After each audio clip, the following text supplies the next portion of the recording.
तो होता है प्राकृतिक चुंबक और दूसरा होता है मानव निर्मित चुंबक। प्राकृतिक चुंबक कौन सा चुंबक होता है? ऐसा चुंबक जिसे नेचर के द्वारा या जो चट्टानों से पहाड़ों से प्राप्त होता है, उसे हमने नहीं बनाया है, वो नेचुरल है, प्राकृतिक है। और मानव निर्मित चुंबक वो चुंबक होता है जिसे हमने नहीं बनाया, सॉरी जिसको हमने बनाया है, मनुष्य के द्वारा बनाया है, वो प्राकृतिक रूप से निर्मित नहीं होता है। एक चरवाहा था, उसका नाम था मैग्नेस। क्या था? मैग्नेस। वह अपनी भेड़ों को लेकर के जंगल में जाता था, पहाड़ों पे जाता था उनको चराने के लिए, और उसके हाथ में जो छड़ी होती थी, छड़ी के एक सिरे पे लोहा लगा हुआ था। अब वो ऐसे ही चरा रहा था अपने भेड़ों को, ऐसे ऐसे मारते हुए जाते हैं लोग, अचानक से ऐसे ऐसे पहाड़ पे करते जा रहा था, एक चट्टान से उसकी जो छड़ी थी वो ऐसे चिपक गई। पहले तो वो डर गया, अरे ये क्या हो गया।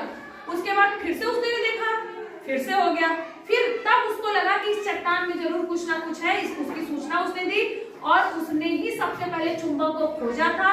इसीलिए चुंबक का अंग्रेजी में जो नाम होता है वो मैग्नेस के नाम पे मैग्नेट होता है। समझ में आ गया चुंबक की खोज कैसे हुई? मैग्नेस ने किया था, इसीलिए उसका नाम क्या हो गया? मैग्नेट रखा गया। ठीक, तो ये तो हो गई चुंबक की खोज। अब ये चुंबक आप लोगों ने क्या किसी भी इलेक्ट्रॉनिक चीज में या कहीं भी देखा है कि चुंबक का उपयोग कहाँ होता है?